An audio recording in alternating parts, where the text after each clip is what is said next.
दोस्तों नमस्कार, कैसे हैं आप सभी। उम्मीद करता हूं सभी अच्छे होंगे, खुश होंगे, घर पे होंगे।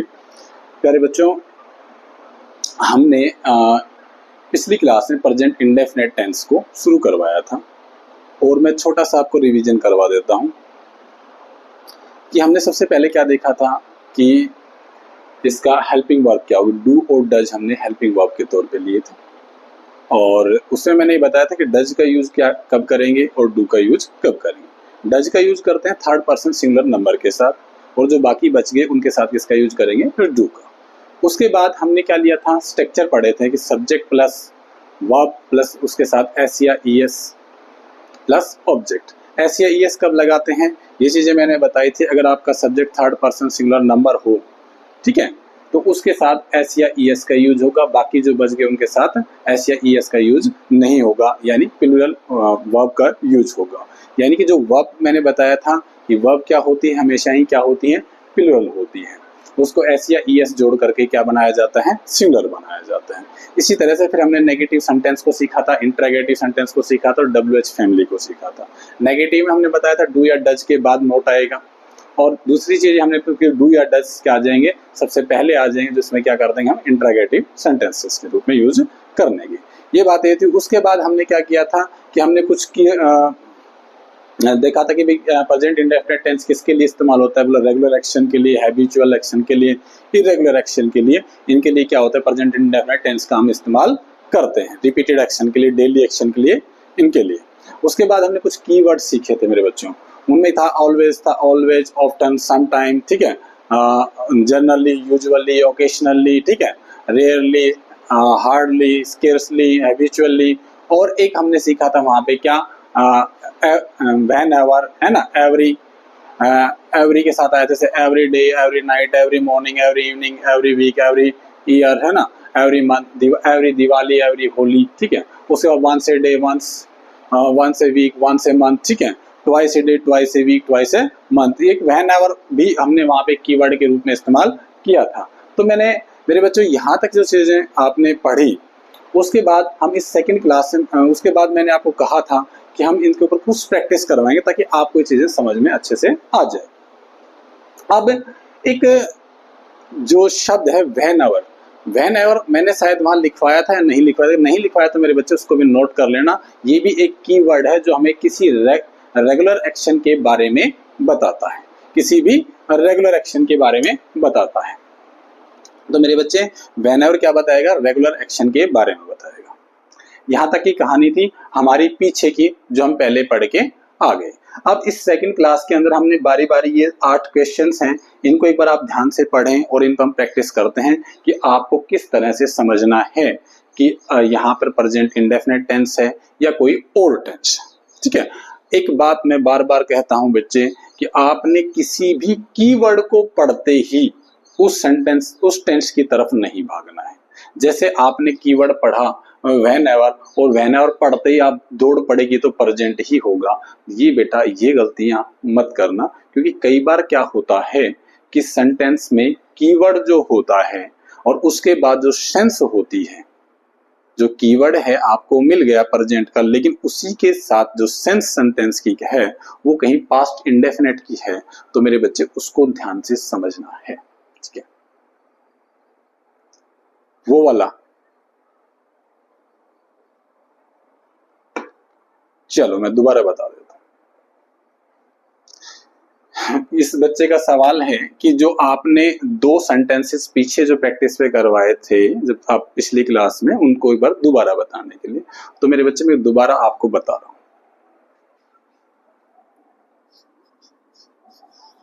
Whenever I go to Mumbai, I stayed at a 5-star hotel.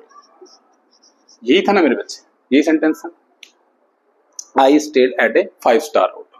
देखो, whenever I go to Mumbai, इस सेंटेंस को आपने पढ़ा तो इसका मतलब ये क्या दिखा रहा है, ये दिखा रहा है किसको, हैबिचुअल एक्शन को दिखा रहा है। किसको दिखा रहा है, हैबिचुअल हैबिचुअल एक्शन, यानी हैबिचुअल एक्शन को दिखा रहा है कि मैं जब भी मुंबई जाता हूं तो मैं वहां पर एक 5 स्टार होटल में रुकता हूं। तो यहाँ पे आप ध्यान से देखें, इस सेंटेंस को एक बार ध्यान से पढ़ो। मैं एक सेंटेंस और लिखूं, 2 करवाए थे ना बेटा, दूसरा सेंटेंस और लिखता हूं। देखना, दोनों चीजों को समझना ध्यान से। Whenever I went to Mumbai,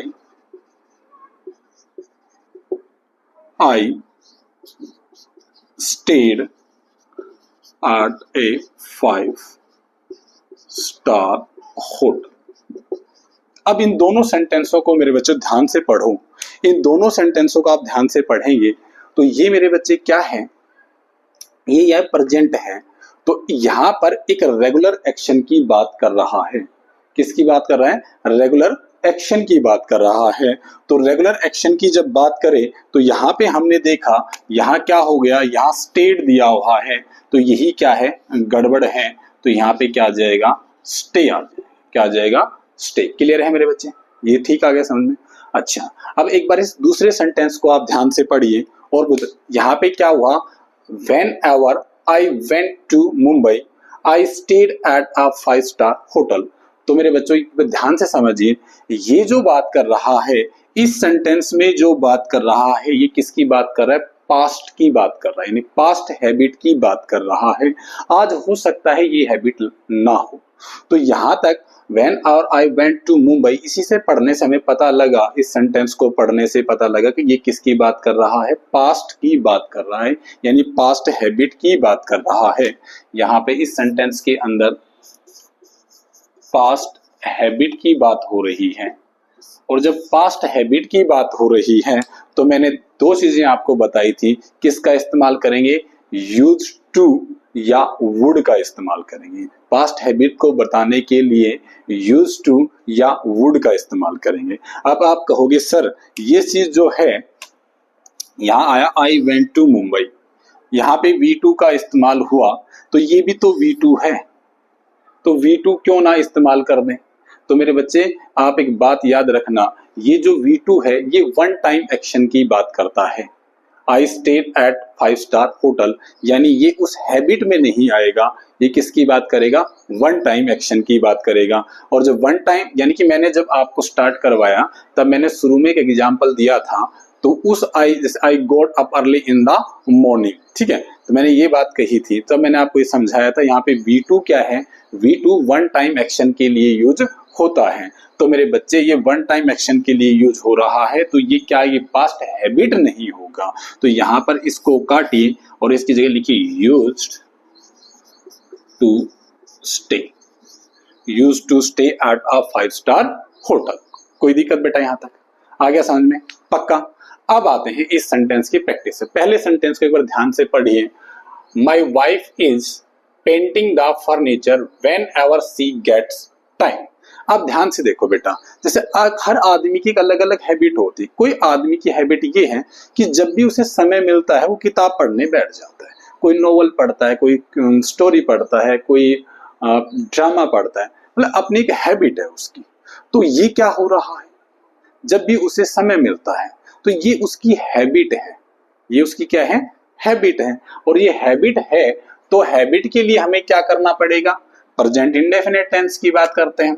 तो यहाँ पर क्या आया? इज पेंटिंग है, तो इज पेंटिंग की बजाय क्या आएगा भाई? माई वाइफ जो है मेरे बच्चे, मैंने क्या बताया था? थर्ड पर्सन सिंगुलर नंबर जो होता है, यानी मैंने थर्ड पर्सन में जब स्टार्टिंग में जब बात की तब छांटे थे ही, सी, इट और कोई नाम या सिंगुलर नाउन, ठीक है। तो उसके अकॉर्डिंग ये क्या है? सिंगुलर है। तो सिंगुलर है तो यहाँ जो वर्ब आने चाहिए वो क्या आनी चाहिए? सिंगुलर आनी चाहिए, ये पेंट्स आना चाहिए। अगले को पढ़िए, my wife painted the furniture whenever she got time. अब देखो मेरे बच्चे इसको ध्यान से पढ़िए। अब यहां पे जब आप बात करेंगे तो ये किसकी बात कर रहा है? ये किसकी बात कर रहा है? बोल सर ये तो पास्ट हैबिट की बात कर रहा है। किसकी बात कर रहा है? पास्ट हैबिट की बात कर रहा है। तो पास्ट हैबिट की बात करेगा तो ये पेंटेड नहीं होना चाहिए, क्या होगा? Used to paint. To paint the furniture whenever she got time, उसे जब भी समय मिलता था। ठीक है, I drink a cup of tea every morning before work. इस सेंटेंस को आप पढ़ें तब आपको लगेगा कि ये क्या है, रेगुलर हैबिट की बात कर रहा है कि I drink A cup of tea every morning before work, मुझे काम करने से पहले मैं रोज, यानी रोज की बात कर रहा है। ये क्या है, हमारा डेली एक्शन हो रहा है, हैबिट की बात कर रहा है। I drink A cup of tea every morning before work. इस सेंटेंस को ध्यान से देखो। तो अब यहाँ पे बोले सर ये ड्रिंक आया, तो यहाँ पे वैसे सेंटेंस ठीक है, गड़बड़ क्या है, बोले सर ड्रिंक नहीं, क्या करें, take a cup of tea. अब कहोगे आप सर, हाँ यही बता रहा हूं बेटा, मैं यही बता रहा हूं आपको कि ड्रिंक जो है, ड्रिंक माने भी पीना है और टेक माने भी पीना, यही समझा रहा हूं बेटा। जब आपको एक बिल्कुल आसान भाषा में समझा रहा हूं बेटा मैं, आपने गिलास लिया, मुंह के लगाया, एक बार गट गट गट पूरा पी गए, उसके लिए आप ड्रिंक का इस्तेमाल कर सकते हो। उसके लिए आप किसका इस्तेमाल कर सकते हो, ड्रिंक का। लेकिन आपके हाथ में मैंने एक कप या गिलास दिया और उसको आप एकदम ऐसे गट गट ना पीस के, तो उसके लिए किसका इस्तेमाल करेंगे बेटा, टेक का। सिंपल समझिए, बिल्कुल आसान। जैसे चाय है बेटा, चाय में दूं तो क्या करेंगे आप, घूट घूट भर के सिप सिप करके पियेंगे बेटा। और वहीं पे मैं आपको एक कोल्ड ड्रिंक दूं तो आप तुरंत पी जाएंगे, तुरंत पी सकते हो ना उसको, ना पी वो एक अलग बात है बेटा, लेकिन पी सकते हो ना। तो ऐसी चीज जिनको आपको सिप सिप करके पीना पड़े तो उसके लिए टेक करना, और जिनको सिप सिप करके ना, सिप सिप करने की बजाय आप एक साथ पीस के, तो उसके लिए क्या करना, ड्रिंक का इस्तेमाल। ठीक है बेटा, ठीक है। नेक्स्ट बेटा देखो, the meeting accord at 10 AM every week. मैंने अभी थोड़ी देर पहले जैसे मैं कीवर्ड की बात कर रहा था, every day, every morning, every evening, every week. ठीक है, मैं बेटा बार बार बोलूं, आप मेरे साथ साथ इनको अपने मन मन में दोहराएंगे, आपको याद हो जाएगा। तो आपने देखा यहाँ पे क्या आएगा, एवरी वीक आ गया। इसका मतलब ये क्या है, ये रेगुलर की बात करता है। तो रेगुलर की बात करेगा तो मेरे बच्चे ये जो है, ये जो V2 आ गया, ठीक है, इसका मतलब तो वन टाइम एक्शन हो गया। तो यहाँ पे क्या करोगे, ओके, ठीक है, ओके, ठीक है। अब इसको ध्यान से देखें, द मीटिंग, तो ये यहाँ पे क्या बन रहा है, सिंगुलर बन रहा है। सिंगुलर बन रहा है तो वर्ब क्या है हमारी, प्लूरल है, तो इसके साथ क्या लगा दो, एस लगा दो, क्या बन जाएगी, singular. She brushed her teeth every night before going to bed. वो देखिए, अब वो जैसे अपने दांतों को क्या करती है, ब्रश करती है, कब, सोने से पहले, और क्या करती है, every before going, every night, हर, यानी ये किसकी बात है, ये हैबिट की बात है। अब हैबिट की बात है तो हम किस में लेके आएंगे, प्रेजेंट में लेके आएंगे। अब जब ये जो ब्रश्ड है, ये क्या है, V2 है, तो इसको काटो और क्या लिखो, ब्रश। अब ब्रश लिखते ही का, हाँ यही तो कि सी है, तो ब्रश कैसे लिख दें, क्या बनाए, सिंगुलर बनाए, तो इसके साथ लगा दो ब्रशेस। ठीक है, क्या लगा देंगे, ब्रशेस। कोई दिक्कत बेटा, यहां तक कोई प्रॉब्लम। अगला, my friend visits Shri Balaji regularly. अब देखो ये विजिट्स लिखा, कोई दिक्कत नहीं है, रेगुलरली आया, रेगुलर एक्शन की बात कर रहा है। माई फ्रेंड सिंगुलर है, सिंगुलर वर्ब है, आगे कोई दिक्कत नहीं, ये तो वैसे ही बिल्कुल ठीक है। अगला देखो, my daughter spend an hour reading regularly. पढ़िए मेरे बच्चे, माई डॉटर क्या है, माई डॉटर सिंगुलर है, सिंगुलर है तो वर्ब क्या आ रही है, V2 काटो, स्पेंड्स। ठीक है, यहां तक कोई दिक्कत, बोलो आगे समझ, पक्का, चलिए next, my sister always helps the poor. ये बिल्कुल रेगुलर हैबिट की बात है। तो मेरे बच्चे यहाँ पे my sister singular, always helps the regular, helps the poor, तो यहाँ पे कोई गलती नहीं सेंटेंस में, ये बिल्कुल ठीक है। यहां तक कोई दिक्कत है तो बताओ मेरे बच्चों, आ गया समझ में, पक्का, चलिए अब आगे चलते हैं मेरे बच्चे, कोई सवाल है तो आप पूछिए, नहीं तो मैं आगे चलता हूँ। चलें, ठीक है। चलो मेरे बच्चों, इसी से टेंस को आगे बढ़ाते हैं। अब ये और किस किस जगह पे आप प्रेजेंट इंडेफिनिट टेंस का इस्तेमाल करते हैं, तो अगला आता है यूनिवर्सल ट्रुथ।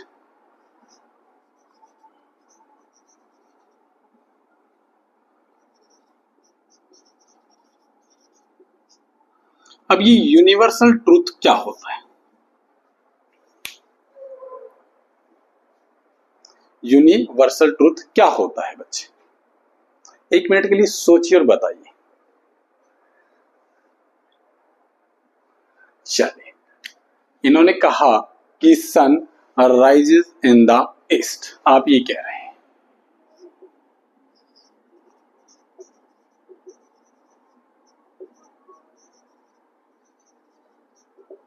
ठीक है, यही है ना? अच्छा, मैं और लिख दूं, water boils at 100 degree celsius और फ्रीज एट 0 डिग्री सेल्सियस। ठीक है,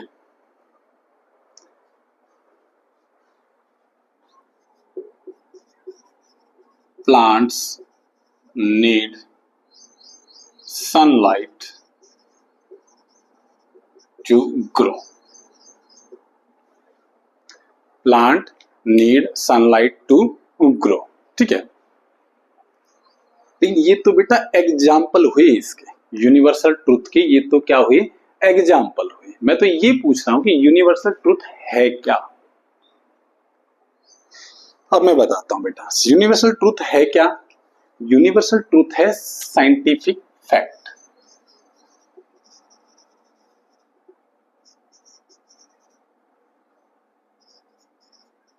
साइंटिफिक फैक्ट्स यानी कि जिन चीजों को विज्ञान ने क्या कर दिया हो, प्रूव कर दिया हो, वो होते हैं यूनिवर्सल ट्रुथ होते हैं। जैसे विज्ञान ने ये प्रूव कर दिया कि जो पानी है वो 100 डिग्री सेल्सियस पर उबलना शुरू हो जाता, उबलता है, और 0 डिग्री होते ही वो जमना शुरू हो जाता है। जो पृथ्वी है वो सूर्य के चारों तरफ चक्कर लगाती है। ये क्या हो गई? पेड़ों को बढ़ने के लिए सूरज के रोशनी की जरूरत होती है। सूर्य पूर्व के अंदर उदय होता है। ठीक है, समझ गए मेरे बच्चे? ये विज्ञान ने प्रूव कर दिया। तो विज्ञान ने प्रूव कर दिया तो वो क्या हो गया? Scientific fact. यानी यूनिवर्सल ट्रुथ वो होते हैं जिनको विज्ञान की कसौटी पर परखा गया हो और वो वहां पर खरे उतरे हो। ठीक है बेटा, क्लियर है? समझ गए? इसमें बहुत सी चीजें आ जाएंगी भाई। Sun sets in the west हो गया, ठीक है भाई। मून है, जो चांद है वो पृथ्वी के चारों तरफ चक्कर लगाता है। ऐसी जो भी चीजें हैं आपकी, ठीक है, क्लियर? अच्छा, दूसरी चीज आओ मेरे बच्चे, इसके बाद एक जर्नल फैक्ट है बेटा। अब इसी को आगे बढ़ा रहे हैं बेटा, जर्नल फैक्ट्स। अब जर्नल फैक्ट क्या होते हैं बेटा? जर्नल फैक्ट है आपकी जो प्रोवर्ब होती है। क्या होती है? जो प्रोवर्ब। जैसे honesty is the best policy. मैं एक एग्जांपल लिख देता हूं, honesty is the best policy. ये एक एग्जांपल हो गया किसका? जर्नल फैक्ट का। ठीक है, मान लीजिए जैसे एक और हो जाए भाई, जहां चाहा वहां रहा। ये जो क्या है, ये भाई आपकी जो प्रोवर्ब है मोस्टली वो है, a bad carpenter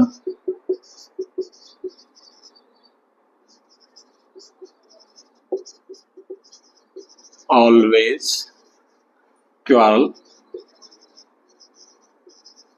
with his tools. ठीक है, ये क्या है मेरे बच्चे? जर्नल फैक्ट है, यानी प्रोवर्ब्स। ठीक है, क्लियर? अब इसके बाद एक आता है परमानेंट फैक्ट। जैसे परमानेंट फैक्ट क्या होते हैं, इसी के ले रहे हैं बेटा, ये इसी के ही पार्ट है। एक परमानेंट फैक्ट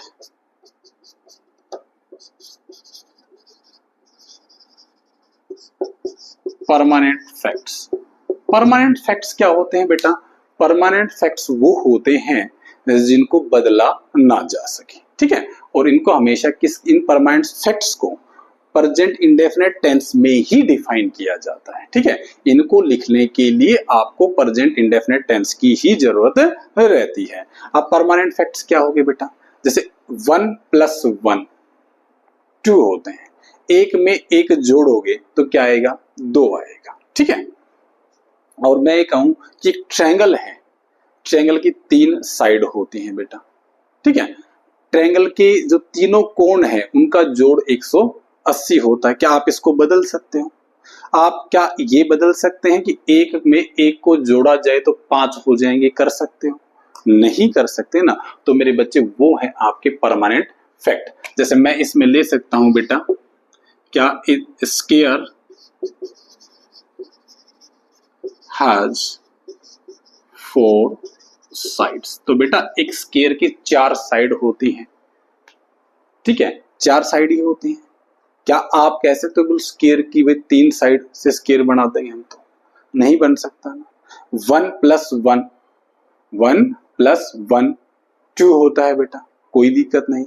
आप ये कहें the sum of all angle in a triangle is 180, the sum of all angle in a triangle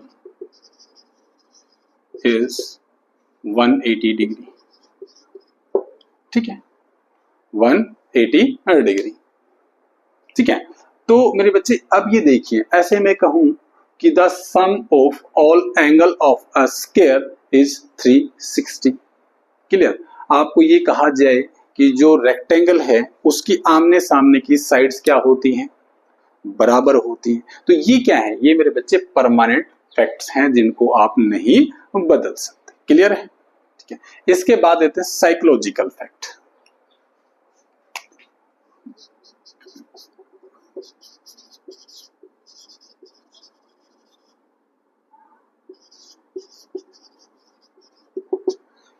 psychological fact क्या होते हैं, जैसे आप कहते हैं पॉजिटिव थिंक है ना, can improve your mental health, can improve, जब अच्छा सोचोगे, learning is a life long process, ये क्या है आपकी साइकोलॉजिकल फैक्ट है बेटा, ठीक है, क्लियर है। मैं ये लिख दूं positive positive thinking can improve mental health, HEALTH, ठीक है। Learning is a lifelong process, ठीक है। तो ये मेरे बच्चे क्या हैं यार, ये है आपके साइकोलॉजिकल फैक्ट है। तो ये जो पहले थे यूनिवर्सल ट्रूथ बताया मैंने, फिर ये आपको क्या बताया, जनरल फैक्ट बताया, फिर आपको बताया परमानेंट फैक्ट बताया, उसके बाद आपको क्या बताया, साइकोलॉजिकल फैक्ट। यहां तक कोई दिक्कत है तो मेरे बच्चे बताओ, डन है। इसके बाद प्रेजेंट इंडेफिनिट टेंस का यूज कहां करेंगे, इसके बाद यूज करते हैं प्लान्ड फ्यूचर एक्शन के लिए। किसके लिए मेरे बच्चे, प्लान्ड फ्यूचर एक्शन के लिए, प्लान्ड फ्यूचर एक्शन के लिए, किसके लिए, प्लान्ड फ्यूचर एक्शन के लिए, NNED, oh shit, planned future action के लिए, ठीक है। अब प्लान्ड फ्यूचर एक्शन क्या होता है, जैसे आपने स्कूल बंद हो जाते हैं बेटा, तो क्या होता है, 1 जुलाई को स्कूल खुलेंगे, यानी 31 मई को स्कूल बंद हो गए, 1 जून से छुट्टी शुरू हो जाती है, तो उसके बाद 1 जुलाई को स्कूल क्या होंगे, रीओपन होंगे। तो ये क्या है, प्लान है बेटा।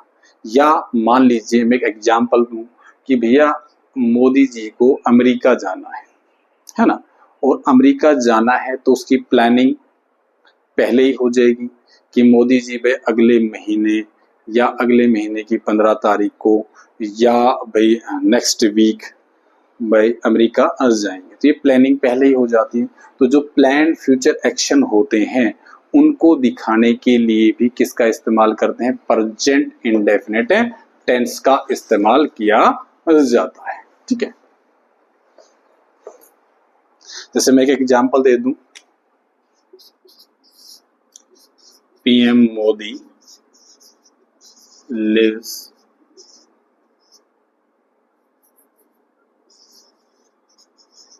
for America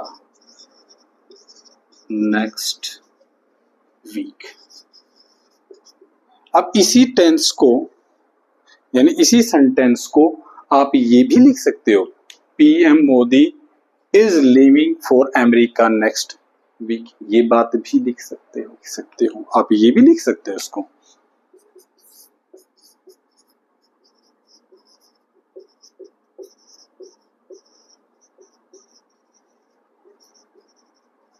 America next week, आप ये बात भी लिख सकते हो। और is living for America next week, आप ये बात भी लिख सकते हो। लेकिन जब प्लान्ड फ्यूचर एक्शन हो तो उसके लिए आप प्रेजेंट इंडेफिनिट टेंस का इस्तेमाल करेंगे। यानी कि गलत ये भी नहीं होगा, लेकिन आपको जो मैंने बताया कि प्लान्ड फ्यूचर एक्शन को दिखाने के लिए आप प्रेजेंट इंडेफिनिट टेंस का इस्तेमाल बिल्कुल कर सकते हैं। इसके अलावा ये भी लिख सकते हैं, भाई कॉलेज बंद हो गए, कॉलेज रीओपन इन अक्टूबर। आप ये एग्जांपल लिख लो बेटा, कॉलेज रीओपन इन अक्टूबर। जैसे मैंने आपको कहा स्कूल रीओपन इन जुलाई। ठीक है, समझ गए, क्लियर है। द कॉलेज रीओपन इन अक्टूबर। ठीक है बेटा, अब बात आती है इसके अलावा किसके लिए प्रेजेंट इंडेफिनिट टेंस का इस्तेमाल कर सकते हैं।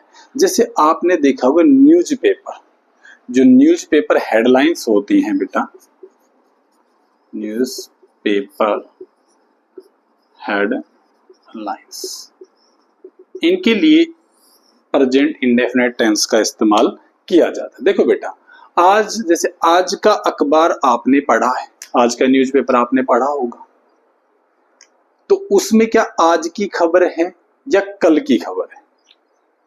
यानी जो घटनाएं कल घटी उनका ब्यौरा आज अखबार में है, लेकिन वो इस तरह से खबरें पेश की जाती हैं कि आपको ये महसूस हो कि ये लाइव पढ़ रहे हैं या लाइव देख रहे हैं, ऐसा महसूस होता है।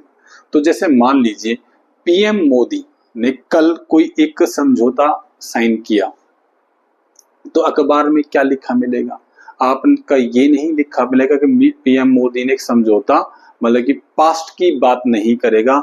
जब आप हेडलाइंस को पढ़ेंगे तो आपको क्या महसूस होगा कि वो किसकी बात कर रहा है? प्रेजेंट की बात कर रहा है। एक बार इनको मैं साफ कर देता हूं बेटा, न्यूक्लियर डी,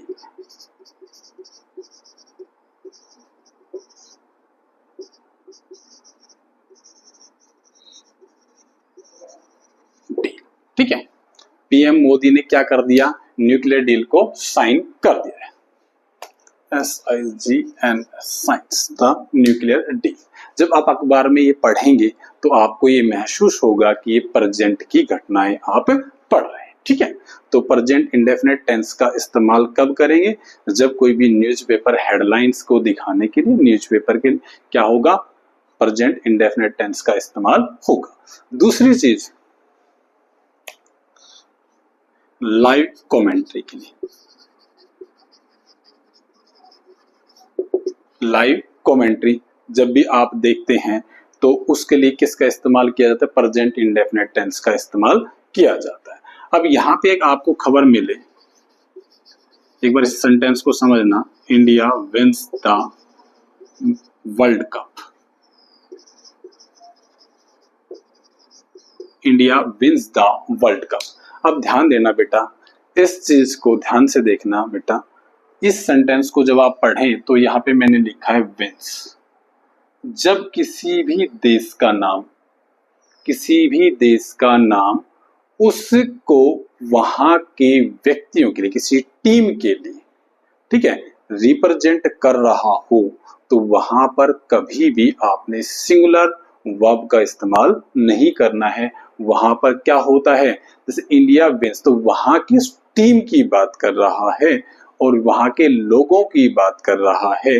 वो एक कंट्री के नाम जो है वो वहां के जो सिटीजन्स हैं, वहां की जो टीम थी, उनके बारे में दिखा रहा है, ना कि सिंगुलर के बारे में दिखा। वैसे किसी देश का नाम जैसे हमने यूज किया तो उसमें आप सिंगुलर वर्ब का इस्तेमाल कर सकते हैं, बट जब कभी गेम्स वगैरह से हमने भी पाकिस्तान को हरा दिया, तो पाकिस्तान की वहां पे जब बात आएगी तो क्या होगा, वहां पर आप सिंगुलर ना हो करके जब एक अलग यानी टीम की बात कर, खेल की बात कर, तो यानी पाकिस्तानी टीम को हरा दिया, ठीक है, तो वहां पर क्या होगा मेरे बच्चे, ये विन ना होकर क्या आएगा, विन आएगा, ठीक है, क्लियर। अब जैसे लाइव कमेंट्री चल रही तो ये आएगा, जैसे मान लो Virat Kohli catch the ball and throw it to the stumps,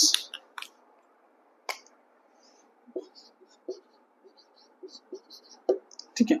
तो लाइव कमेंट्री में आप जब भी लाइव कमेंट्री करें किसके अंदर करेंगे, प्रेजेंट इंडेफिनिट टेंस का ही इस्तेमाल करेंगे मेरे बच्चों। यहां तक कोई दिक्कत है तो पूछिए।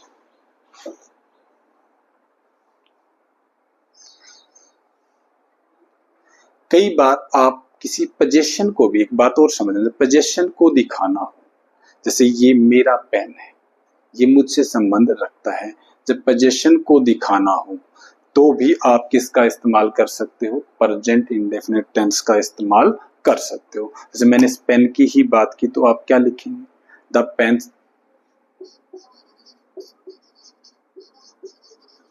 Belongs to me. इस तरह की चीज को भी, वैसे कोई भी चीज है जहां पोजीशन की बात करें तो भी आप प्रेजेंट इंडेफिनिट टेंस का इस्तेमाल कर सकते हो। यहां तक की कहानी समझ में आ गई बेटा, यहां तक कुछ पूछना है तो बताओ बेटा, चलें आगे, शाबाश। चलिए अब एक लास्ट चीज है इस टेंस की, सबसे लास्ट आ रहा है इसका, क्या, विविड नैरेटिव, विविड नैरेटिव।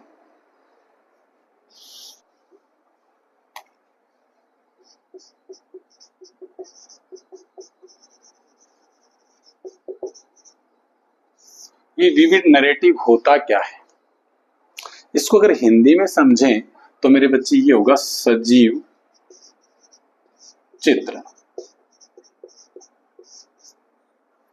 अब सजीव चित्रण क्या होता है, जैसे मान लीजिए कोई घटना घटी, कोई युद्ध हुआ, तो उस युद्ध का सजीव चित्रण पेश करना, ठीक है। जैसे हल्दी घाटी का युद्ध हुआ तो आपको हल्दी घाटी के बारे में बताया जाए कि महाराणा प्रताप ने अपनी तलवार को निकाला और दुश्मनों पर टूट पड़े, इसका सजीव चित्रण आपके दिमाग पे ये दिखाया जाए कि वास्तव में ऐसे युद्ध हो रहा होगा, आप उस चीज को ऐसे देख पाएंगे जैसे आप उस युद्ध को देख रहे हैं, यानी उस चीज को दिखाना, तो उसे कहते हैं विविड नैरेटिव। जैसे मैं कहूं महाराणा प्रताप ने अपनी तलवार निकाली, तो महाराणा प्रताप